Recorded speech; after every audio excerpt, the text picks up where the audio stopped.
आप सहर न्यूज़ को लाइक करें और सब्सक्राइब करें। शुक्रिया। खबर शामिल करते हैं चकवाल से। रिपोर्ट कर रहे हैं मोहम्मद फैज़। नौजवान पर तशद्दुद की वीडियो वायरल होने के 24 घंटे के अंदर अंदर 4 नामजद मुल्ज़मान को पुलिस ने गिरफ्तार कर लिया।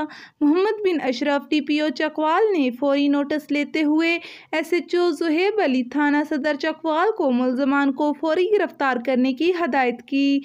7 मुल्ज़मान के खिलाफ तशद्दुद का मुकदमा थाना सदर चकवाल में दर्ज हो चुका है। SHO ज़ुहैब अली और उनकी टीम ने कार्रवाई करते हुए 4 मुल्ज़मान को गिरफ्तार कर लिया। आपको अपडेट कर रहे हैं, नौजवान पर तशद्दुद की वीडियो वायरल होने के 24 घंटों के अंदर 4 नामजद मुल्ज़मान को पुलिस ने गिरफ्तार कर लिया। Mohammad bin Ashraf district police officer Chakwal ने फौरी नोटिस लेते हुए SHO ज़ुहैब अली थाना सदर चकवाल को मुल्ज़मान को फौरी गिरफ्तार करने की हदायत की। 7 मुल्ज़मान के खिलाफ तशद्दुद का मुकदमा थाना सदर चकवाल में दर्ज हो चुका है।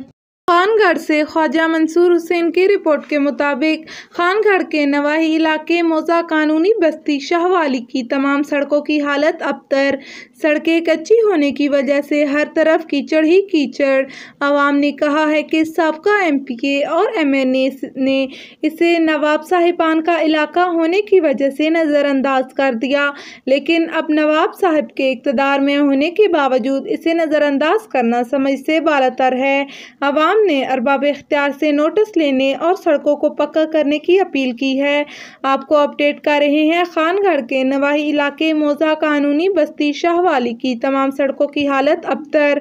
सड़कें कच्ची होने की वजह से हर तरफ कीचड़ ही कीचड़।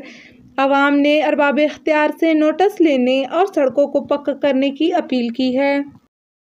रेस्क्यू 1122 ने ईद उल फितर के मौके पर अपनी कारकर्दगी की रिपोर्ट जारी कर दी।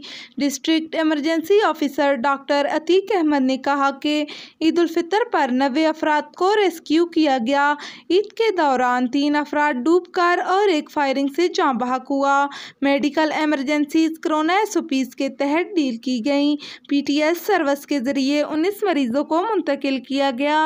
रेस्क्यू 1122 ने जारी रिपोर्ट में मजीद बताया कि ईद उल फितर के 4 दिनों में 4304 कॉल्स मौसूल हुई, जबकि इमरजेंसी कॉल्स की तादाद 91 थी, जिनमें से 32 ट्रैफिक हादसात, 14 मेडिकल, 1 ऊंचाई से गिरने, 1 आग लगने, 3 क्राइम एमरजेंसीज, 1 डूबने का वाकया और 9 दीगर एमरजेंसीज शामिल हैं। अब इन हादसात में 90 अफराद को रेस्क्यू किया गया। आपको अपडेट कर रहे हैं, रेस्क्यू 1122 ने ईद उल फितर के मौके पर अपनी कारकर्दगी की रिपोर्ट जारी कर दी।